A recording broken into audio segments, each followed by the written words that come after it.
Having a good day. I'm Dr. Boyce Watkins from Your Black World and the Black Business School, and I'm not going to be in it for too long, but I wanted to give you some updates on the Black Financial Channel about some stories I just saw today that I'm really curious to see how this is going to play out in financial markets and all that good stuff. It looks like Facebook is dealing with another PR issue. It looks like Mark Zuckerberg's personal security chief, according to CNET.com, has been accused of sexual harassment and making racist statements.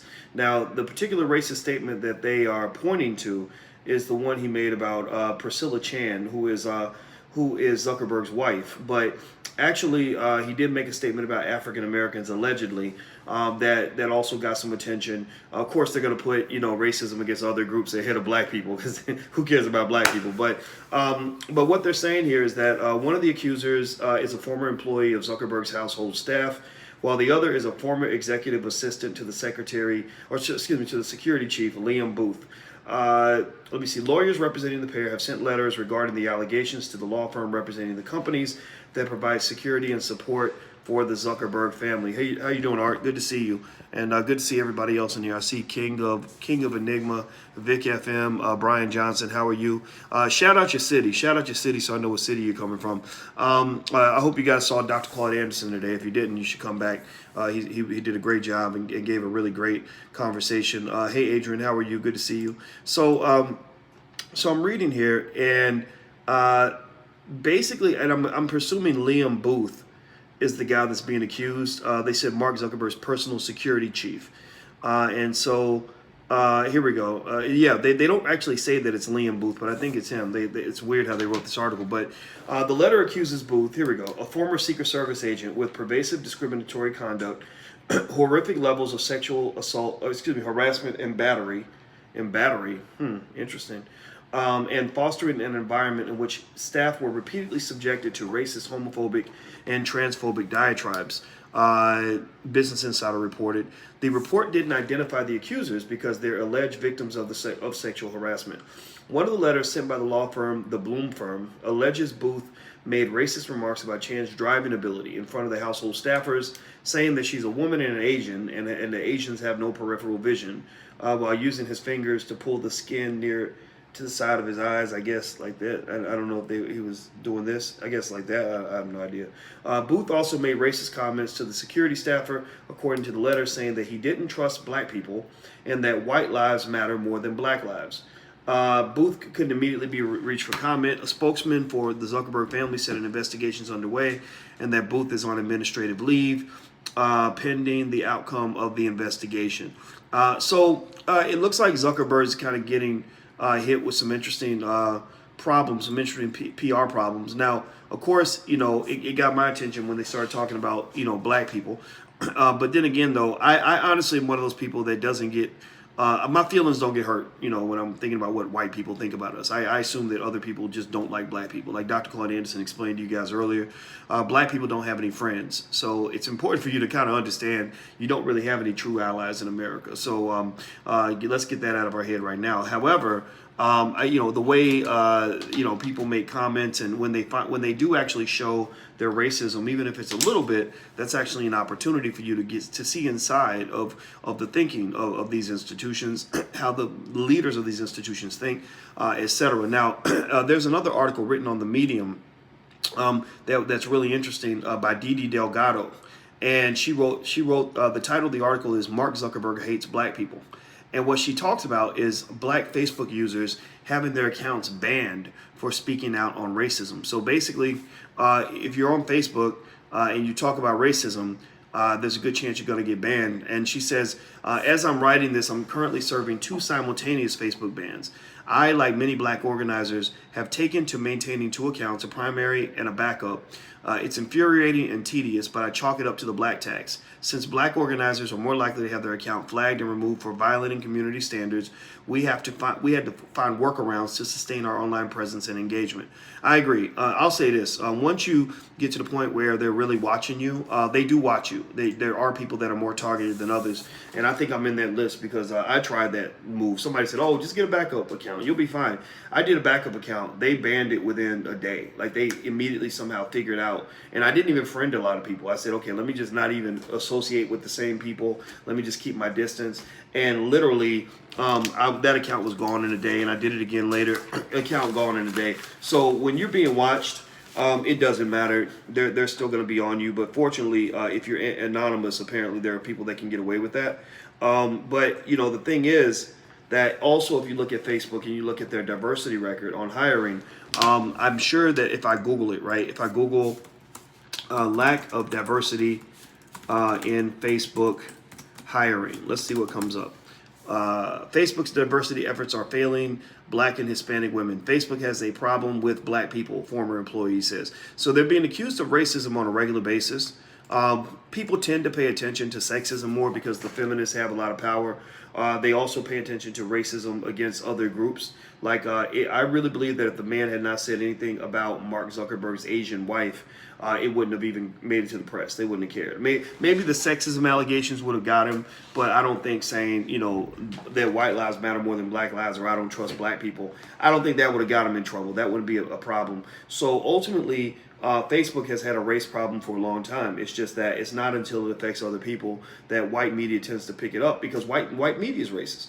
You know, and if you want to look at racism and identify racism, you don't look at what people say, you look at what they do. You know, I can tell you all day that I love black people and I think black people are great, but if my actions don't speak that way, then that tells you all you need to know. You need to look at people's actions and not just at their words, because every company has a well-written diversity policy. Every company does. I don't get the most racist companies in America have a diversity policy. Like, oh, we love black people, we love people of all ethnicities, and blah, blah, blah, blah. And then they don't follow it. You'll go and you'll say, well, wait a minute, there's 40 people in this department, 0 of them are black. Or one black person is in here and they're biracial. You know, you got some light-skinned black person because you don't like dark-skinned black people or whatever. And so, you know, the point is that, you know, at the end of the day, I want you to understand this, right? That they just don't look. I don't care if you did go to Duke and got your MBA and all that, you're gonna run into these same issues. And also at the same time, though, I'm telling you, don't spend all your time complaining and whining about it.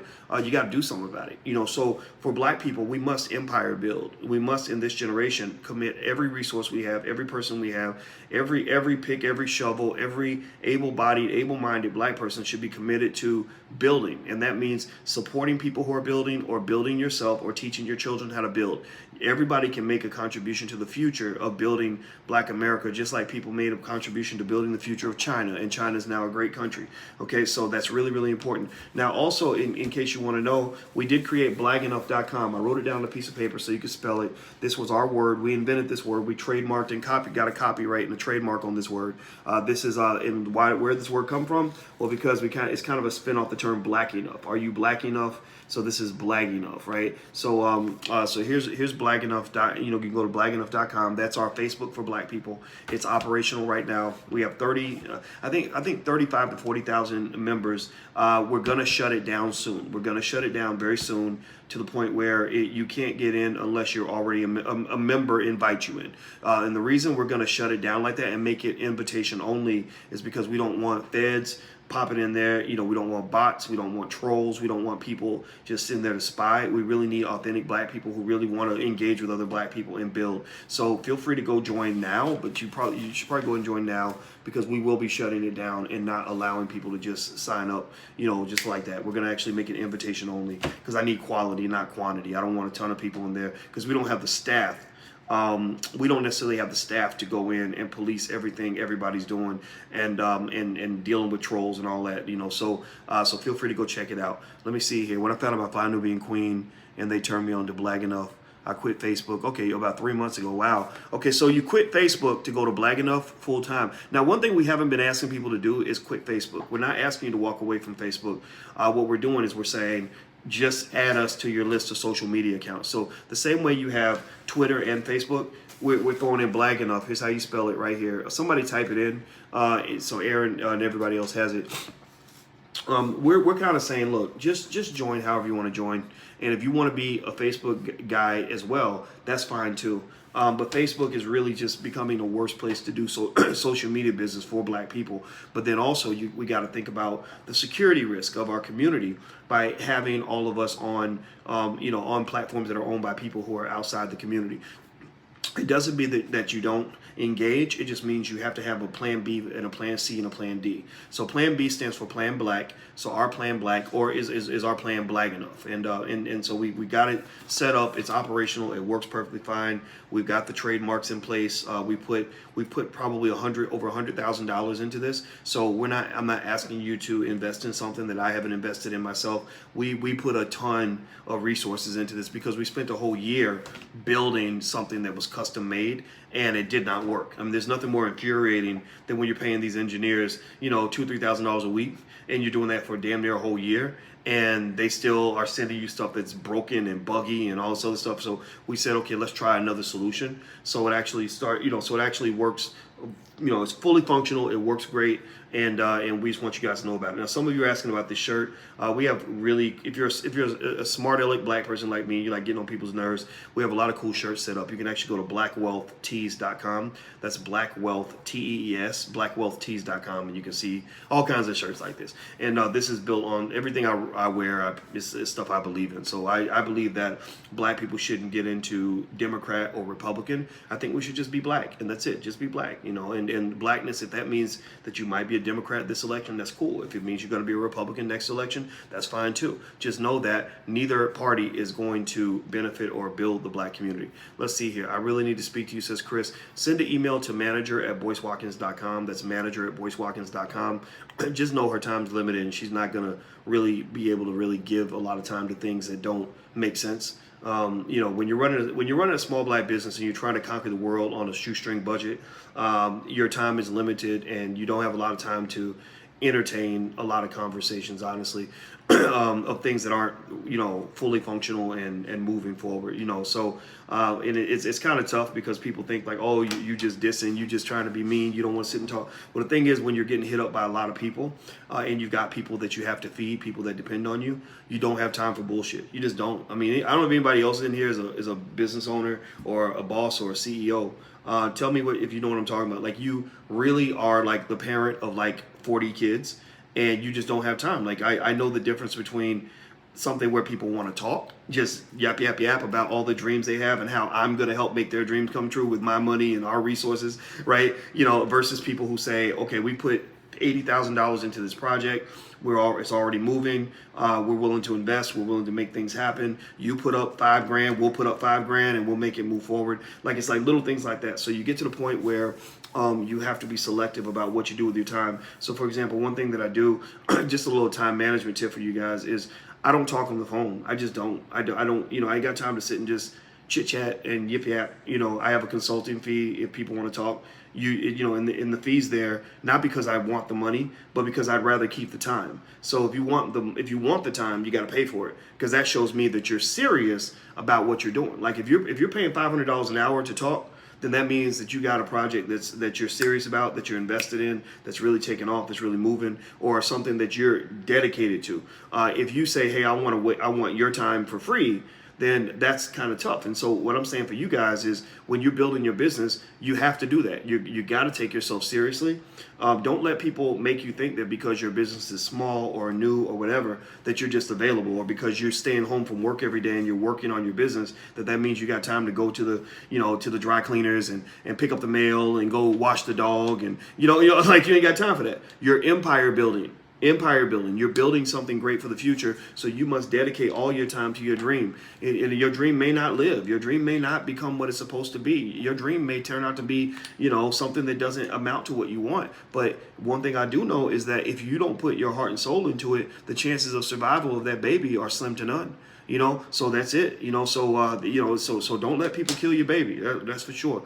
How can you donate to the cause? Well, I'm not asking for donations. Actually, I'd rather do a trade, but there are ways to. I think with YouTube, they have a little chat thing where you can actually make donations right in the chat if you want to. I don't really see it in here on the Black Financial Channel, but I'll double check to see if that's there. Also, you can become a patron of our Intelligent Black Media platform. All you got to do is go to intelligentblackpeople.com, and if you do that at intelligentblackpeople.com, you can become a member of our tribe, the tribe of intelligent Black people. And at intelligentblackpeople.com, that allows you to support what we're doing and help us to market and push our message throughout the world. So hit the thumbs up button. If you haven't hit the thumbs up button, please hit the thumbs up button.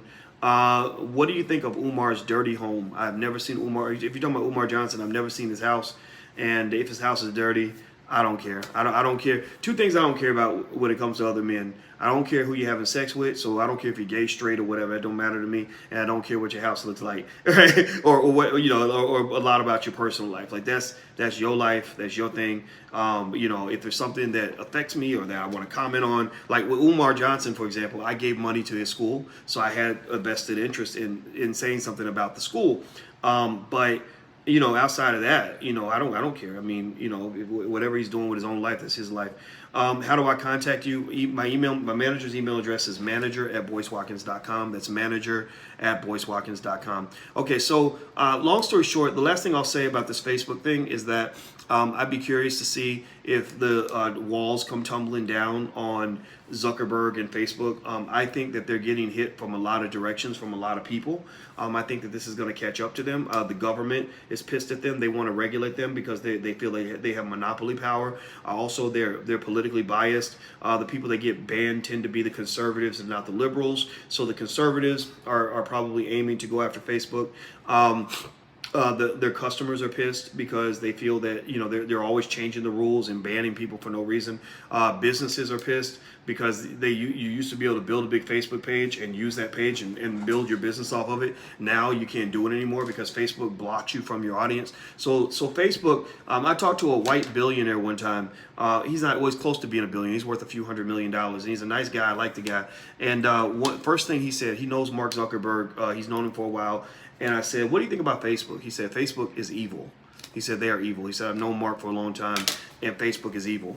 And what was also interesting was we talked about, he actually studied what we do in our space. And he said, I like what you're doing because, he said, I'm not liberal or conservative because he's more libertarian. He said, the language you're speaking is a language I can identify with. He said, because black people are being used and played by the Democratic and Republican parties. He said, the fact that you're teaching black people and pushing them to own their own assets and own their own businesses and to fight back.